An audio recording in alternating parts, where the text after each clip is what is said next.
Todo este excitante planeta nuestro está lleno de restos imposibles. África, las llanuras de Tassili, los Dogones, Asia, los Vimanas, América, las pirámides. En todos los rincones habitados de este planeta azul nuestro, parece haber vestigios del paso de una civilización superior. Son los restos de los dioses, las huellas de su paso. Esta noche estamos tras su búsqueda. Nuestro invitado nos cuenta. Quizá, Javier, empezar. Parece que se han dado cuenta de que es más fácil buscar dentro que buscar fuera, con ese proyecto SETI de búsqueda de inteligencia extraterrestre fuera de nuestras fronteras. Sin embargo, Paleoseti lo llamas tú, mucho más fácil buscar por aquí, ¿no? Sí. Las huellas que hay en el planeta que a ver las islas, ¿no? Y de hecho, gente implicada en el propio proyecto SETI o científicos de bastante nivel se han hecho esa pregunta, es decir, si existe vida extraterrestre y esa vida extraterrestre inteligente, evidentemente, ha tratado de ponerse en contacto, tal vez hayan pasado por aquí o se hayan paseado por este planeta en la noche de los tiempos y hayan dejado alguna señal, quizá algo no inteligible para la gente primitiva que podía en esos momentos habitar la Tierra, pero sí que hubieran dejado una señal que quizá con el transcurso de los siglos pudiera servir como indicador de que habían estado esas inteligencias por acá. Eso es lo que anima ese proyecto, que inicialmente la idea nació en Rusia, la idea del Paleoseti, del paleocontacto, y es lo que anima a un grupo ya importante de gente de todo el planeta a buscar esas huellas. En pequeños indicios, no tiene por qué ser algo metálico y con brillante y que despida luces y que se encuentre en una cueva mañana, ojalá, pero a veces esos indicios están en cosas culturales, en leyendas. Digamos que hay dos clases de pruebas, las mitológicas y las físicas. Las mitológicas tenemos cientos y además hay ejemplos incluso que nos deberían hacer reflexionar mucho sobre ello, ¿no? Uno es ese asunto que investigan los antropólogos desde hace unos cuantos años, que es lo que llaman los cultos cargo. Los cultos cargo es algo que arranca con especial fuerza en 1945. Quería preguntar por ello, así inicias un poco tu artículo. Nos visitaron en el pasado, astronautas en el pasado, en el último número de la revista Más Allá, ¿no? Sí, así es. Y ahora es una curiosa historia que ocurría, como dices, en 1945. En Nueva Guinea. En la primavera del año 45 los norteamericanos están en un momento bastante delicado de la Segunda Guerra Mundial. Tratan de cercar por todas partes a Japón, que ya es el enemigo en ese momento potente o poderoso, más que Alemania, incluso en ese estado de la guerra. Y hacen una cosa muy curiosa, llegan a islas de Nueva Guinea o a costas de Nueva Guinea que no habían sido antes holladas por el hombre blanco, por lo menos no con esa fuerza. De repente desembarcan hasta 40.000 hombres en una isla, aplanan la superficie de ese lugar, lo convierten en una improvisada pista de aterrizaje, montan un hospital de campaña, dejan caer grandes cajas desde el cielo con la palabra cargo, comienzan a regalar chicles a los nativos que no saben qué demonios es aquello, pegatinas, Coca-Colas, etcétera, y de repente se produce el bombardeo de Hiroshima.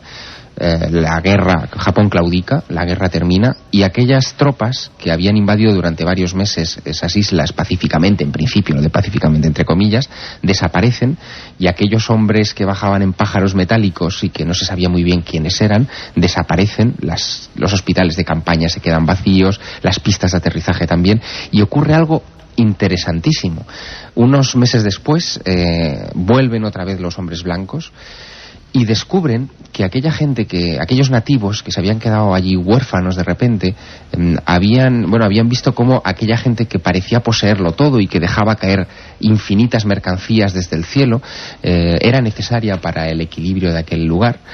Los dioses habían desaparecido y para hacerles volver habían creado complejos rituales. Algunos habían tatuado la palabra Usaf en el hombro, habían construido aviones de paja que paseaban ceremoniosamente por aquellas pistas, las mantenían limpias, simulaban en rituales que consideraban sagrados lo que hacían aquellos soldados en los hospitales de campaña, trataban de imitar lo que hacían aquellos dioses para pedir que volvieran. No habían entendido nada y pensaban que los que habían estado allí eran realmente los dioses de los que hablaban mucho antes sus antepasados. Eso mismo que ha pasado en Nueva Guinea hace 4 días, en 1945, es lo que pudo haber pasado hace miles de años en este planeta. Y eso mismo explicaría el origen de muchas de nuestras religiones, que serían, en cierta medida, cultos cargo. Parece que los dioses estuvieron aquí y dejaron alguna que otra prueba. Vamos a buscarla, si te parece, Javier. Vamos a ello. ¿Por dónde vamos? Podemos ir por las pruebas culturales. Hablabas en la introducción, al principio, de los dogones. Esa es una historia que no por contada deja de ser fascinante. Apasionante.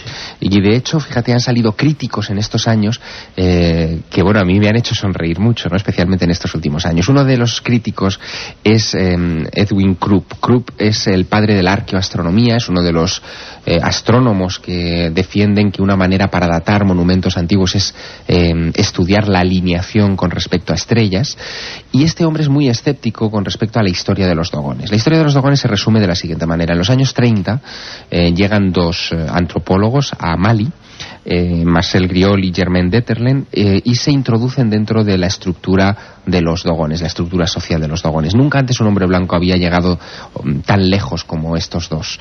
Se ganan la confianza de la tribu de los dogones, hasta el punto de que cuando unos años después muere Marcel Griol, se crea todo un funeral allí en Mali gigantesco, soberbio, para aquel hombre sabio que era considerado por los dogones.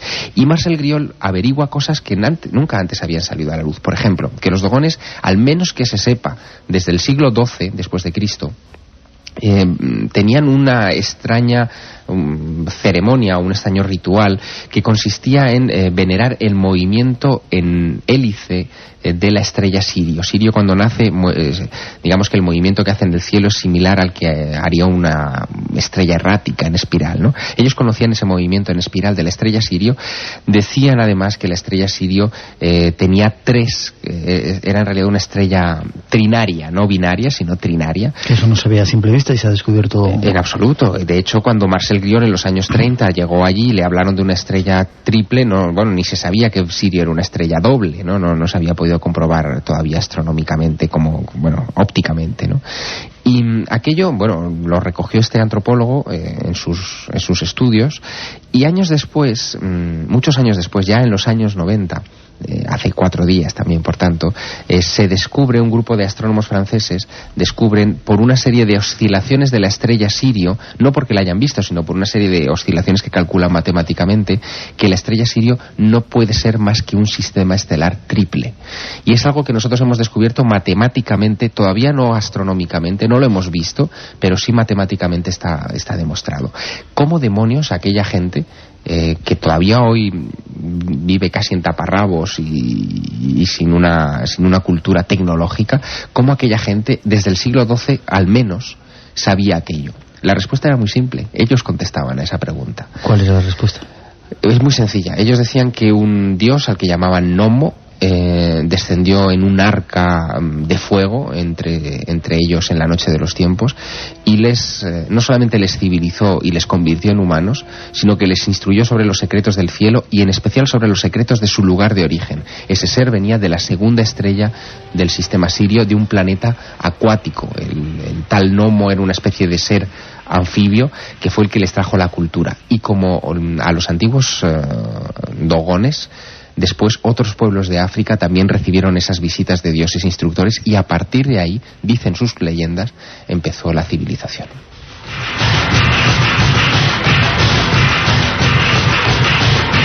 ¿Se parecería, Javier, a ese otro extraterrestre que tenemos ahí, al reptiliano?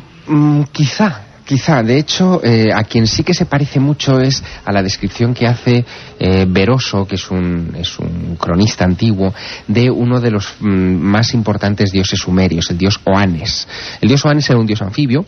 Este tal Beroso lo describió como un pez que emergía periódicamente de las aguas, que en realidad el pez era una especie de traje de pez, por decirlo de alguna manera. Tenía rostro humano y hablaba como un humano, y emergía diariamente de las aguas para instruir a los sumerios sobre cómo debían fundamentar su cultura.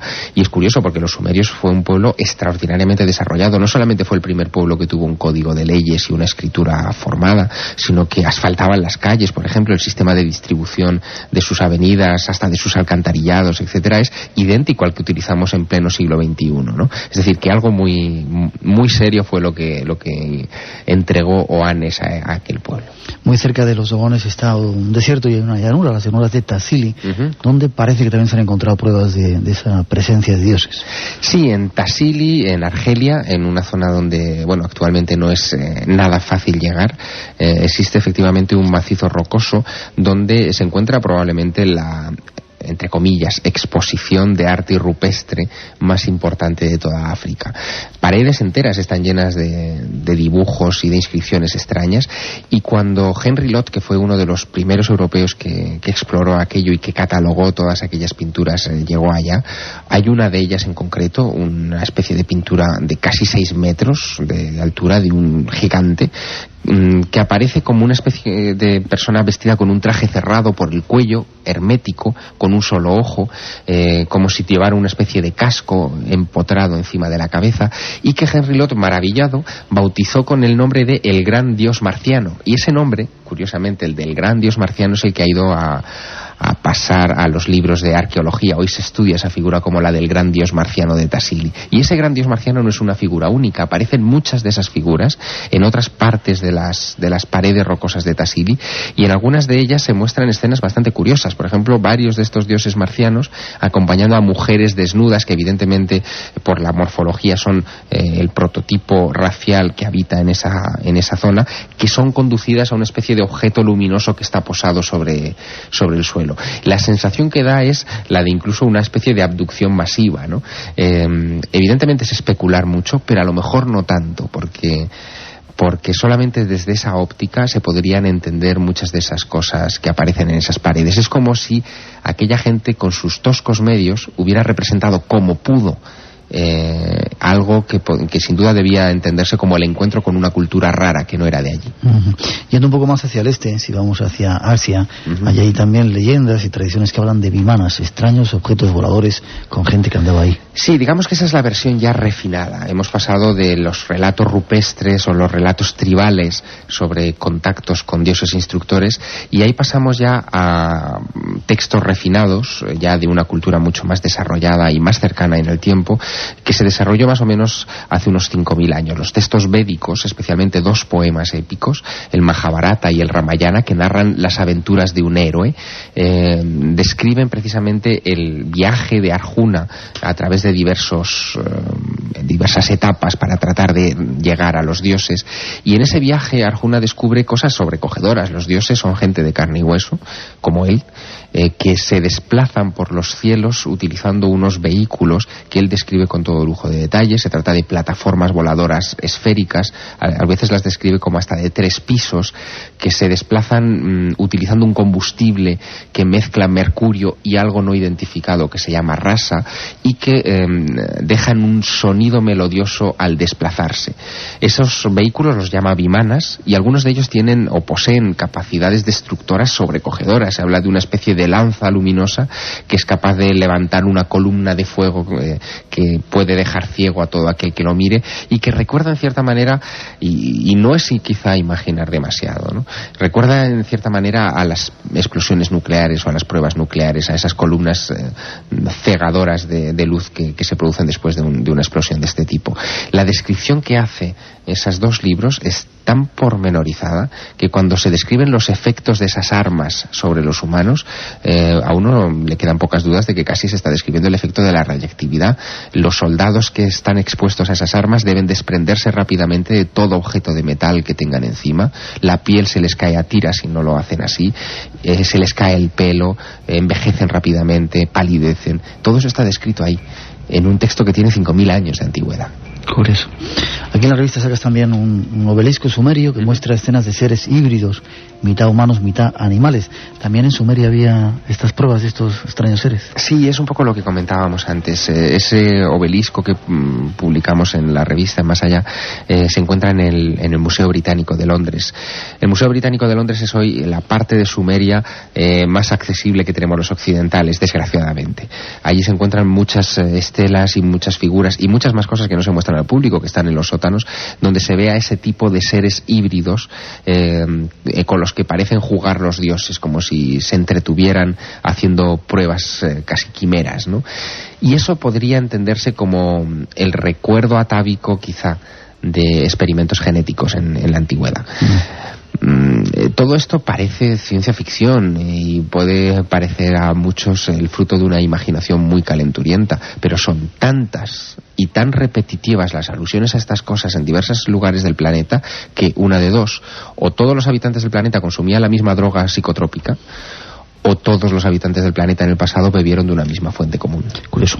30 segundos antes de hacer una mínima pausa, hay también otras excavaciones que hicieron de Jarmo, en el Kurdistán iraquí, en el 46 y en el 55, donde se encontraron más de 5.000 estatuas de una aproximada antigüedad de 7.000 años, que mostraban criaturas con cráneos alargados y ojos rasgados que recordaban serpientes. Qué curiosos, ¿no? Sí, eso es corresponde a la descripción de la figura que adorna la portada de este mes de la revista de Más Allá, y que, a muchos se ha sorprendido, ¿no? Porque no es algo que hayamos fabricado nosotros, no es un modelo que haya hecho el fotógrafo, se trata de una estatua real antigua que tiene 5.000 años de antigüedad y que es muy parecida a este humanoide reptiliano que me habéis regalado esta noche, ¿no? Se llama el dios serpiente de ojos resplandecientes, ¿no?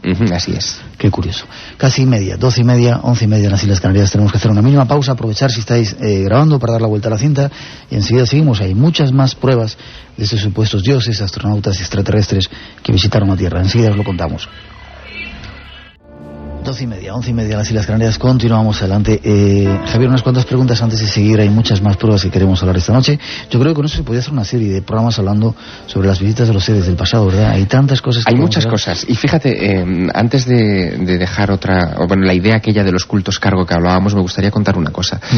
Hace unas semanas, yo tuve la ocasión de visitar la isla de Cerdeña, porque allí se celebró un congreso internacional relacionado con este tipo de investigaciones. Y recuerdo perfectamente el último día del congreso tener delante de mí a Eric von Däniken, y estuvimos allí conversando. Eric von Däniken fue un autor famosísimo, lo es, de esta historia, efectivamente, con un libro que recordarás que es aquel Recuerdos del Futuro, ¿no? Donde se hablaba de estas cosas por primera vez y en voz alta.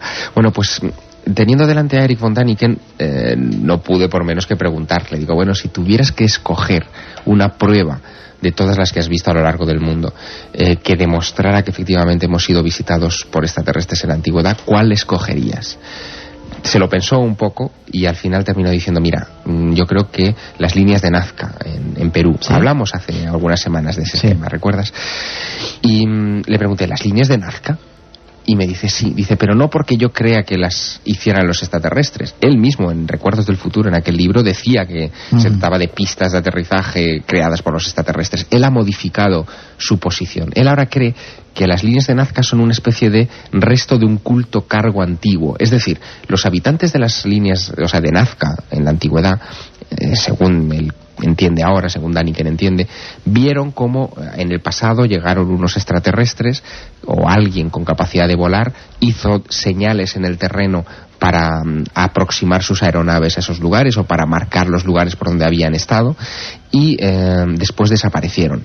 Los habitantes de Nazca, al ver que aquella gente había trazado esos dibujos en el suelo, siguió trazando y trazando dibujos uno sobre otro, generación tras generación, durante muchos cientos de años, tratando o pidiendo al cielo que aquellos dioses regresaran.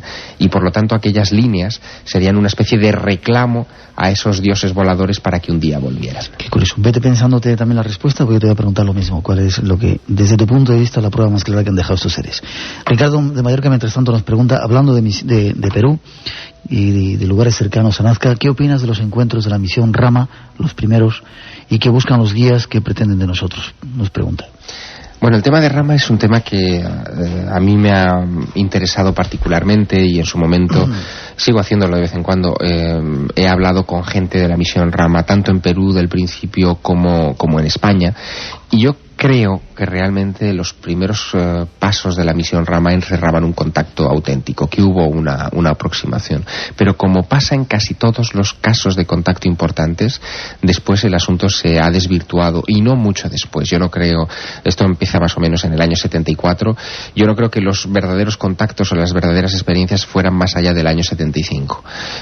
Después la cosa se convirtió más en un movimiento sociológico y en un club de amigos de los extraterrestres que no en un contacto.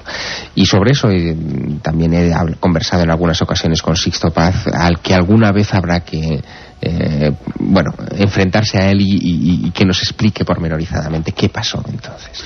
Pablo de Madrid nos pregunta: ¿es posible que el objetivo de las señales que los extraterrestres dejan en la Tierra sea que los humanos nos vayamos acostumbrando y preparando para su llegada? Quizás sí, aunque también yo me hago un poco otro planteamiento. Imagínate que los extraterrestres, o que una raza de extraterrestres pasó por el planeta Tierra, hizo de las suyas en su momento y quiso anunciar el regreso para el futuro. Imaginemos que dejara algún tipo de señal, artefacto o indicio para que fuera comprendido por nuestra civilización cuando llegara a un grado tecnológico. Todos los pueblos de la antigüedad, empezando por el antiguo Egipto, hablan de la existencia de libros sagrados que aparecerán en un momento determinado y que crearán una auténtica revolución. En Egipto se habla de los libros de Tot, los libros que guardarían los secretos del cielo y la tierra y que antes o después reaparecerían. Ese mito se trasladó a Europa con los libros de Hermes, las tablas de Hermes o la tabla esmeralda de Hermes Trismegisto, y en cierta manera también se perpetuó en el judaísmo con el asunto de las tablas que entregó Yahvé a Moisés y que eran también una especie de libro de instrucciones que no se comprendió en su momento.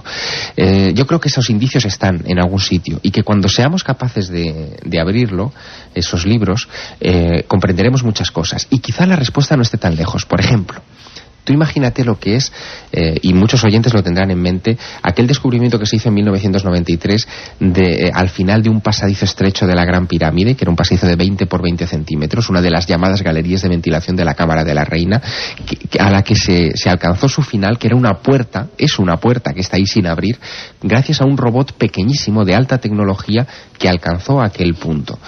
Ha tenido que llegar el hombre del siglo XX y crear un robot especial, es decir, pequeño y ágil, para alcanzar ese punto dentro de la pirámide. El constructor de la pirámide sabía, en el momento en que selló aquel monumento, que nadie podría alcanzar ese lugar si no es con el concurso de una alta tecnología. Si yo hubiera sido un extraterrestre, detrás de esa puerta hubiera escondido algo, porque sabría que solamente se llegaría a ese lugar con un instrumento de alta tecnología, y a lo mejor ahí es donde está la clave del contacto. ¿Y esa puerta dicen que la van a abrir ahora en mayo?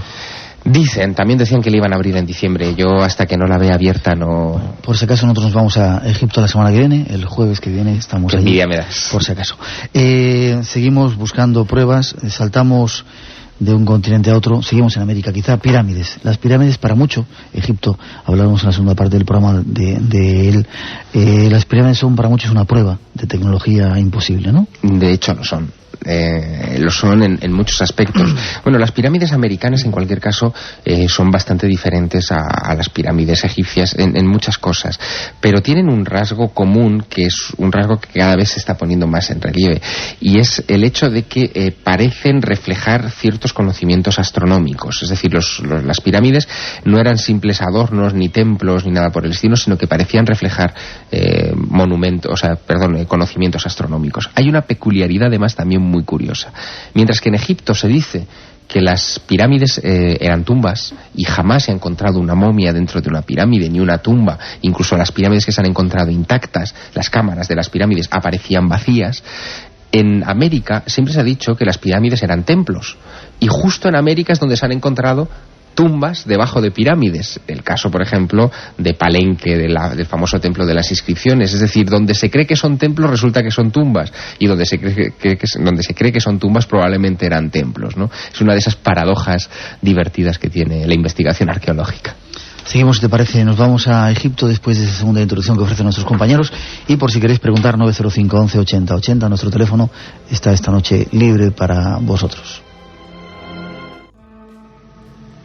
Ciertos episodios de la Biblia, como la visión que tuvo Ezequiel de la gloria de Yahvé, pueden interpretarse como contactos con astronautas.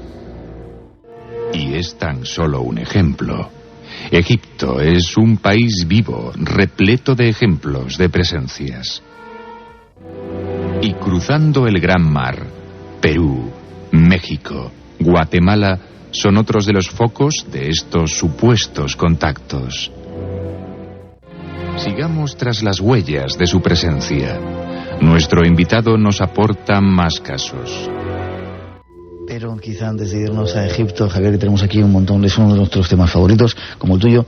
Qué suerte que entraste en la tumba esta. Nosotros no nos dejaron, pero la tumba de Osiris, de la cual hablaremos dentro de nada. Estuvimos en la puerta, nos escapamos, bajamos un poco, pero no bajamos hasta el fondo, que nos vas a contar ahora esa aventura. Vamos antes a la Biblia. En la Biblia hay multitud de referencias a cosas muy raras, ¿no?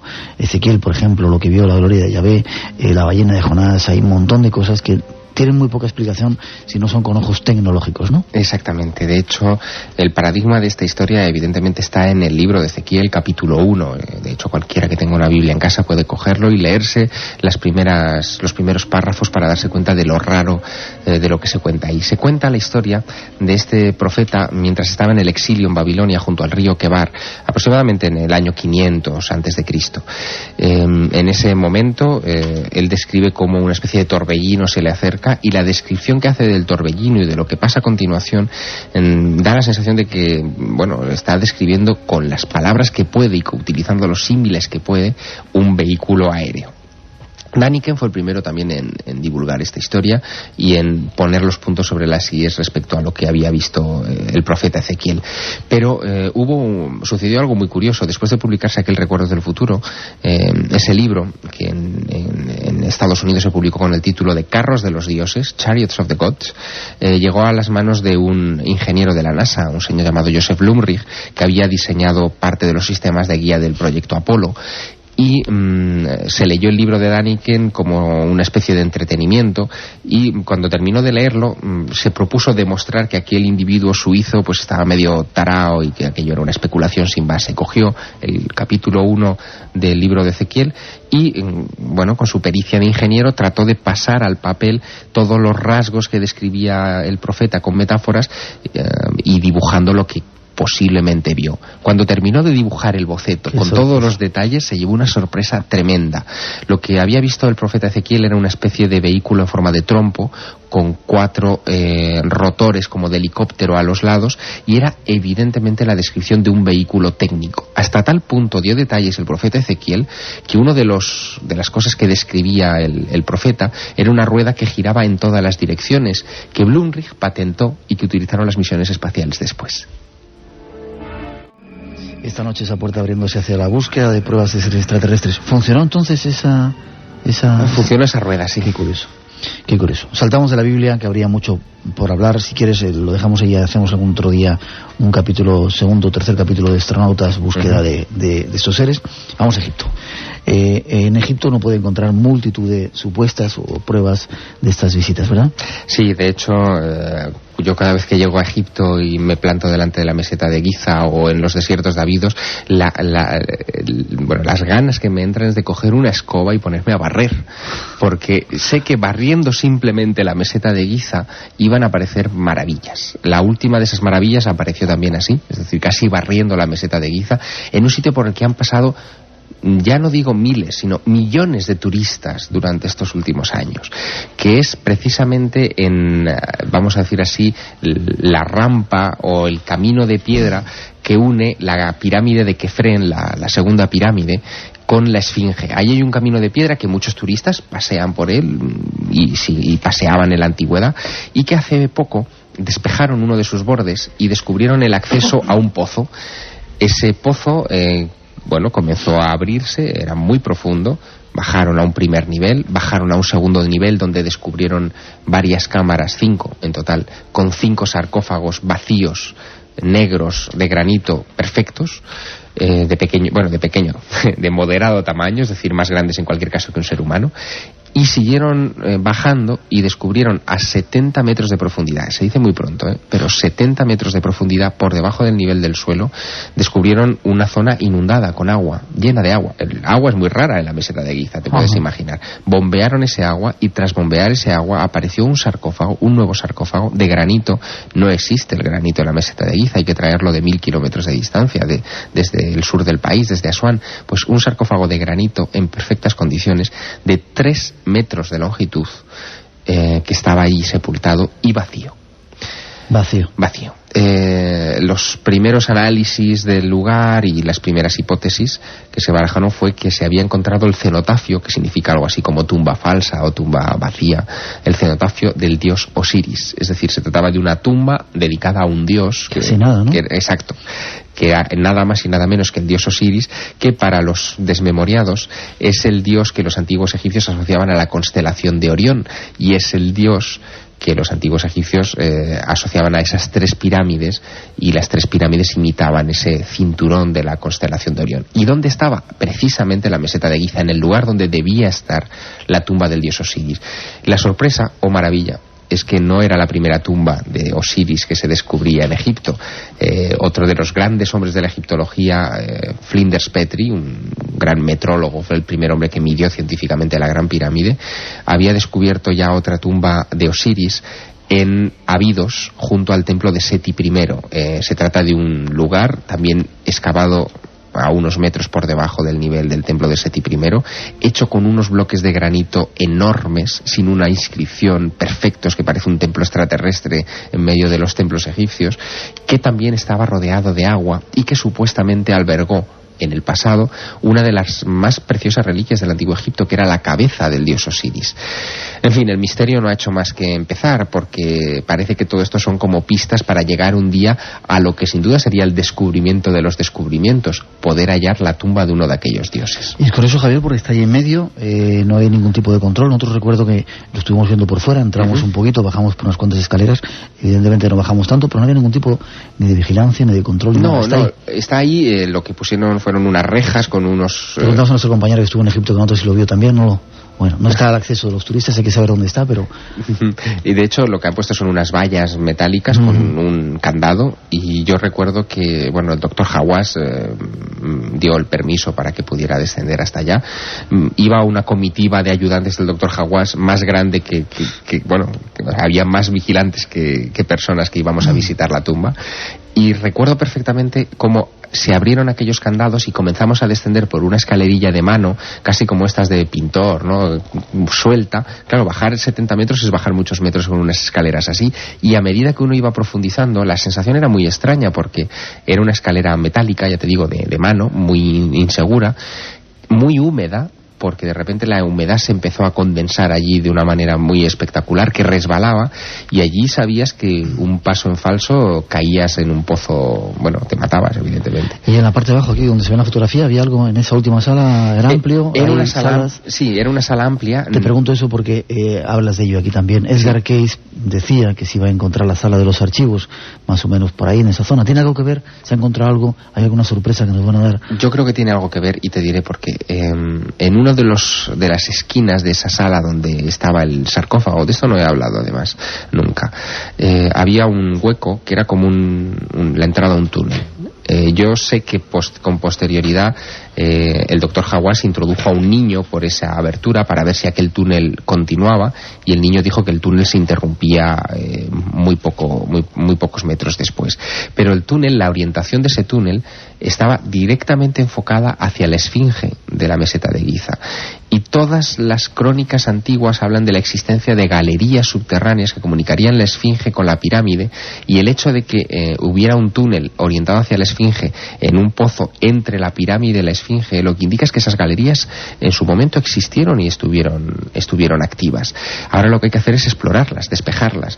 Tarea nada fácil, primero por los recursos económicos, después porque trabajar en Egipto es algo difícil, y sobre todo excavar, se limita a unos meses muy concretos del año, y quedan muy pocos meses ya de trabajo. Realmente se trabaja en Egipto desde septiembre más o menos hasta el mes de mayo como mucho. Después, no ya por los turistas, sino por las fuertes temperaturas, es imposible mover una piedra sin derretirse allí mismo, ¿no?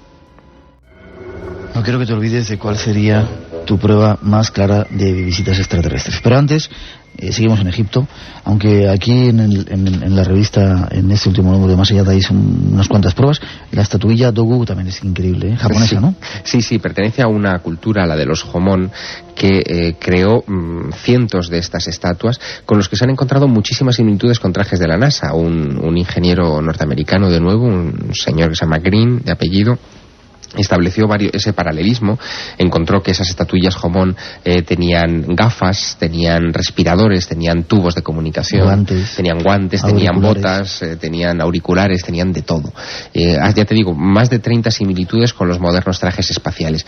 Pero aquí se plantea una duda que yo creo que es importantísima, ¿no? Y que me la planteaba, yo recuerdo perfectamente, casi como si lo estuviera viendo ahora, conversaciones que tuve hace muchos años con Manuel Carballal sobre este asunto. Discutíamos mucho sobre este tema hace años, y él decía, pero vamos a ver, si nos visitaron extraterrestres en la antigüedad, y era una pregunta muy, muy inteligente, ¿por qué demonios tendrían que venir vestidos con trajes de la NASA?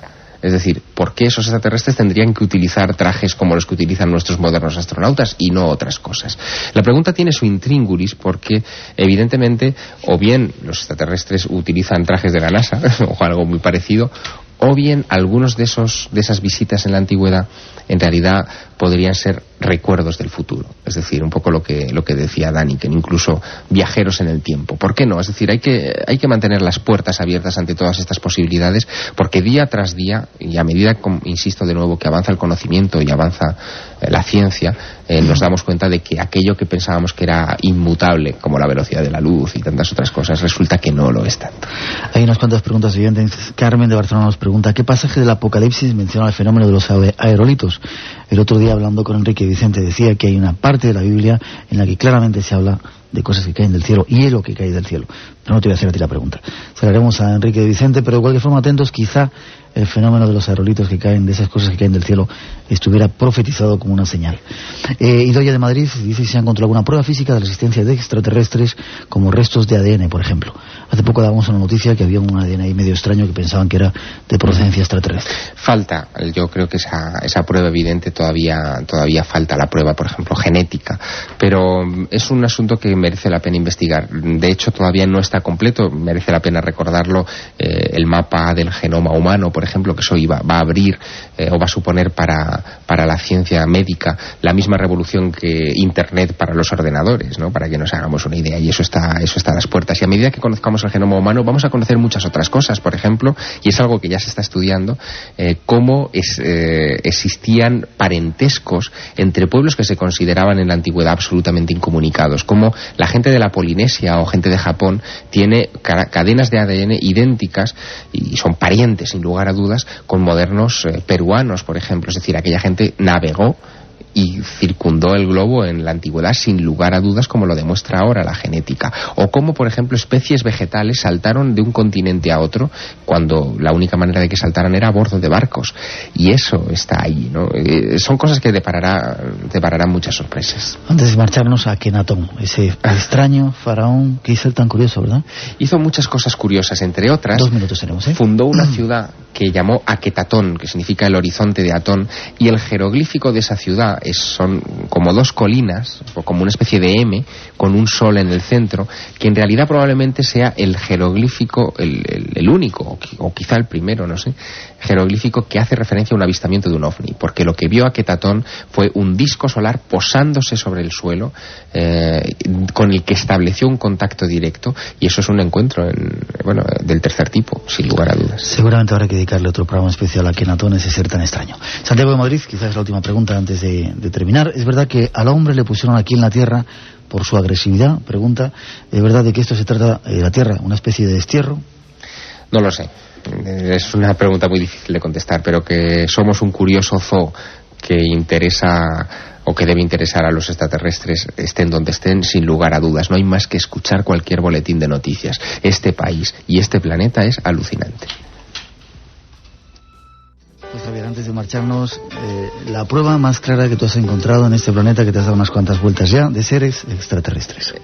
Yo diría que el indicio más aplastante es la Gran Pirámide de la Meseta de Giza, por muchas cosas. Pero, entre otras, y algo cuento en el artículo que publicamos en Más Allá, porque la Gran Pirámide parece un marcador geodésico de proporciones inimaginables. Sus ángulos, extendidos imaginariamente, abarcan todo el delta del Nilo. Es como si lo hubieran puesto ahí exprofeso para marcar para algo. Fue construida, dicen los egiptólogos oficiales, o los ortodoxos, en 20 años, lo que duró el reinado de Keops, para colocar esos 3 millones de piedras. Esto es un tópico que se dice, pero es verdad, y ahí conviene recordarlo. Para colocar 3 millones de piedras en 20 años, habría que trabajar mucho, y habría que colocar, pulir, transportar, sin polea, sin hierro, sin rueda, a razón de un bloque cada 2 minutos, trabajando los 365 días del año en turnos de 24 horas. Y eso no hay empresa constructora ni faraónica, ni de aquí, que lo aguante. Gran Pirámide, un sitio que está ahí esperando a que vayamos a verlo, la invitación para ir a buscar esas pruebas. Gracias, Javier, te llevas a los seres extraterrestres, tú lo que haces con ellos. Seguiremos buscando esas pruebas de seres extraterrestres en cualquier parte del mundo. Mientras tanto, la revista Más Allá de este mes, ahí hay algunos datos.